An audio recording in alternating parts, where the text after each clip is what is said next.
Pessoal, vamos começar a entrevista coletiva do técnico Roger Machado. Primeira pergunta do Thiago Lima, do Globo Esporte. Boa noite, Thiago. Boa noite, Pedro. Boa noite, Roger. Todo mundo ligado aqui na FUTV. Roger, parabéns pela vitória. A primeira pergunta já natural, pedir para você fazer uma análise da partida. Até te perguntar se você concorda que o placar até acabou sendo maior do que foi a performance do time como um todo. E falar um pouco também do Kaique. O que você achou desse teste, né? Que hoje foi a estreia dele como titular. Se ele ganhou pontos e também a vaga. Obrigado. Então, boa noite. Não, me permita discordar da tua primeira afirmação. Eu salientei justamente para os atletas no intervalo, ou melhor, no final do jogo, né, que mais do que o resultado foi o que nós produzimos. Não só do ponto de vista ofensivo, mas pelo fato de, ao todo, ter feito uma partida segura. Mesmo quando o adversário em alguns momentos teve a bola, a gente conseguiu impedir que o adversário pudesse, através dos seus ataques, gerar consequências no nosso sistema defensivo. Eu acho que o placar ele foi compatível com a atuação. Ele foi construído em dois tempos distintos, né? Um que no primeiro tempo foi um placar mínimo e depois, no segundo tempo, que a gente conseguiu um 3-0. 1-0 e 3-0 com alternância nos dois tempos. Agora, com relação ao Kaique, a ideia que a gente tinha era justamente proporcionar um jogador que dentro do campo jogando aberto, tem a vitória pessoal, tem um para um forte, né, é insinuante nos dribles, mas também quando está dentro do bloco, atrás das linhas, consegue ser um jogador que pode articular, correr com a bola, né, em espaços onde tem muito congestionamento e achar soluções, por vezes, com defesas fechadas. Eu acho que ele aproveitou bem a oportunidade.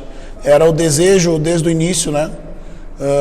Hoje eu salientei para alguns atletas no final, especialmente o Caio, né, da sua postura, né, quando eu preteri pelos meninos, dizendo que eu precisava ver os meninos jogando, né, para que eles pudessem nos ajudar no decorrer do ano.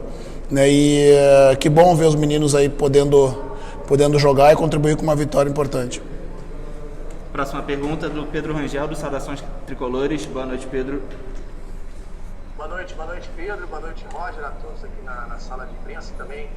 A galera tricolor que está acompanhando aí pela FUTV. Roger, pegando esse gancho aí dos meninos, você falou em dado momento, né, na outra coletiva, que você não usaria o Carioca como uma experiência, mas ao mesmo tempo faria um laboratório.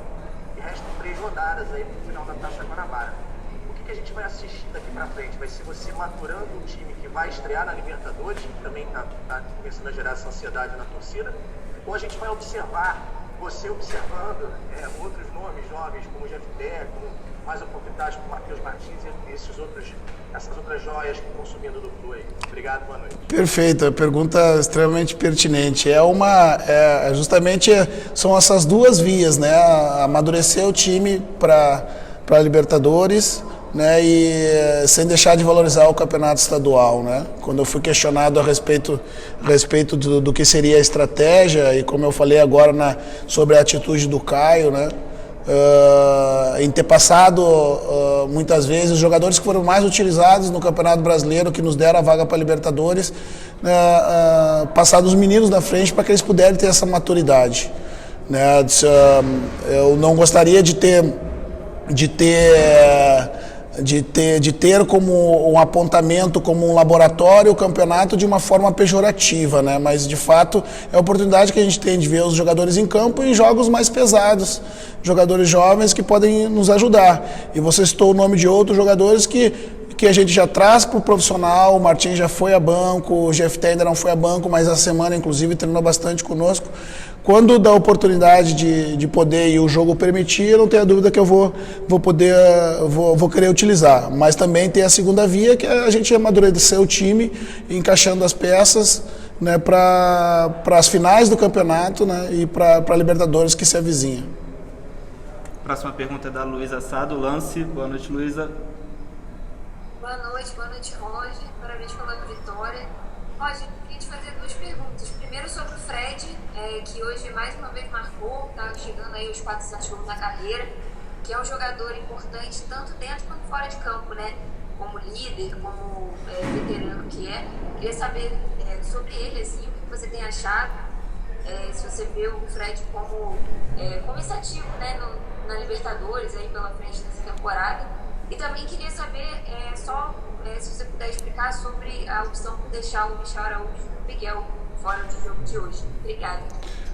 O Fred é um jogador que dispensa comentários, né? Os 400 ou os perto de 400 gols é o cartão de visita do Fred. Eu sempre vou formatar os meus times, né, como características para alimentar o centroavante, mas não só de cruzamentos laterais, né? Eu entendo que um jogador completo como o Fred por exemplo, ele tem a condição dentro da sua característica de fazer gols como esse, gols de infiltração em pequenas diagonais curtas para gol, para finalizar também de perto do goleiro, né? Não só com cruzamentos laterais. Então, ele vive uma grande fase, né? E eu tenho certeza que a experiência dele vai ser muito, muito grande para nos ajudar no ano inteiro, inclusive na Libertadores. Com relação à segunda pergunta que tu citaste, são as opções para esse jogo, né? O Miguel ainda não teve a oportunidade de ir comigo ao banco, né? Vem treinando diariamente, né? Fez os jogos no início, né? Quando o Ailton ainda estava fazendo com os meninos da transição, teve um problema, se recuperou e está trabalhando. Quando o treinador entender que o atleta deva fazer parte de um banco, não tenha dúvida que eu vou querer também observá-lo em campo. E com relação ao Michel, a mesma questão. Outras opções, né, para mim, hoje, no dia de hoje, era importante eu ter perto e poder usá-las em detrimento de outras. Próxima pergunta do Douglas Van der Kocken, do canal Flu News. Boa noite, Douglas. Boa noite, Roger. Boa noite, meus amigos presentes, pessoal de casa.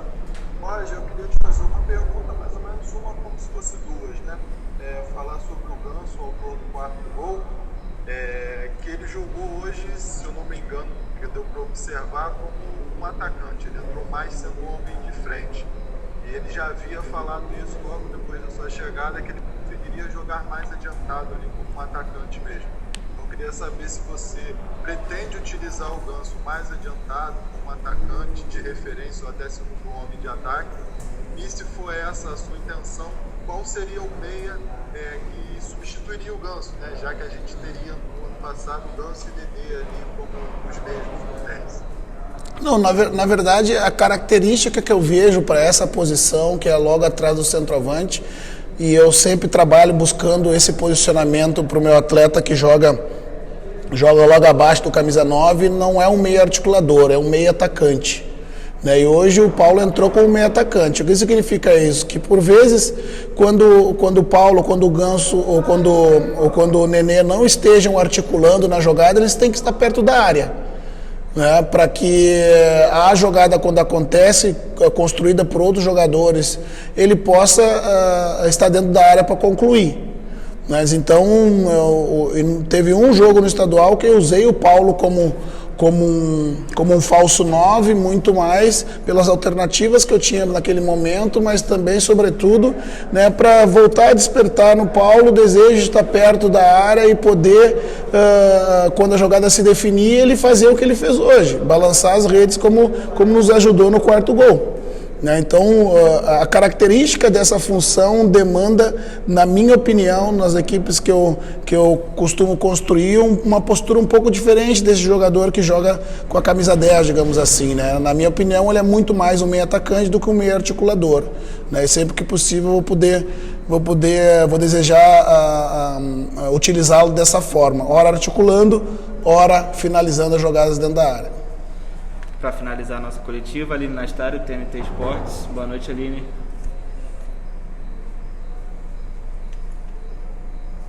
Boa. Opa, agora sim, começou ontem, né, pessoal?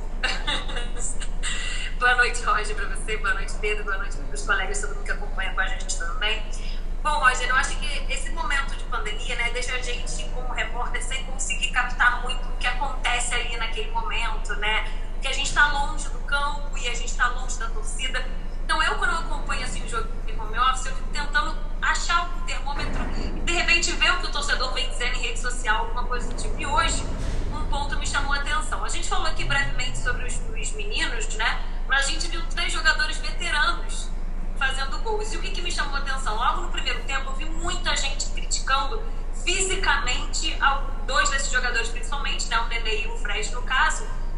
dentro de campo. E aí muita gente falando do Fred, principalmente no primeiro tempo do Fred, aí o Fred vai na oportunidade que o Fred tem, o Fred coloca a bola pro gol, você sabe como é torcedor, já muda tudo e o foco passou a ser o Nenê, muita gente falando do Nenê, e o Nenê faz o golaço que acabou fazendo, muita gente falando do desempenho físico dele. Aí no final ainda vem o Ganso e faz aquele terceiro gol.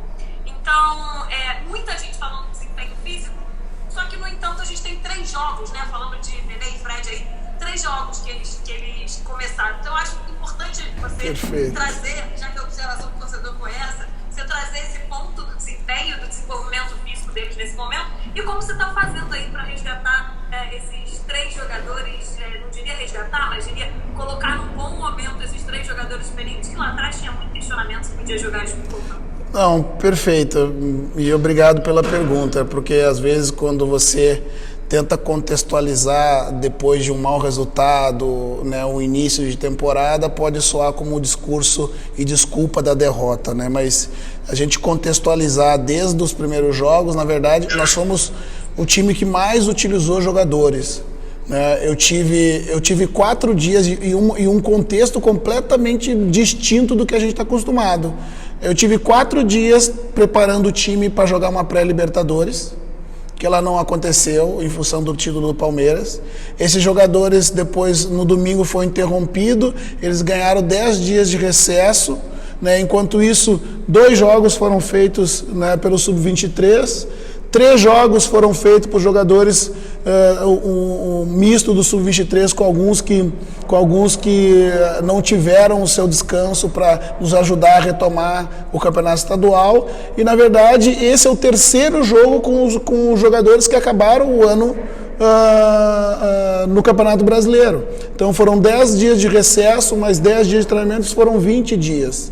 Né? Então, é natural que, no começo, se ressinta um pouco da parte física, mas eu acho que especialmente no jogo de hoje, né, eu não vi essa baixa demanda física dos jogadores, em especial dos jogadores mais velhos, mas é natural, né, que quando haja problema em campo, às vezes um erro técnico, às vezes a aparente lentidão em alguns momentos do jogo possa ser interpretado como uma questão física. Fisicamente não há nada, né? Há o ritmo da retomada de um ano, né, que a gente não sabe nem se acabou, na verdade, né? E o impacto disso na temporada, todos nós vamos ter que aprender a lidar, né? Espero que eu falava para os atletas e para a comissão técnica, esses 10 dias de recesso, eles são mais importantes do ponto de vista emocional, para esvaziar emocionalmente, do que propriamente físico, né? E o ano quase que não terminou de uma temporada para outra. Assim a gente finaliza a entrevista coletiva com o técnico Roger Machado. Muito obrigado a todos.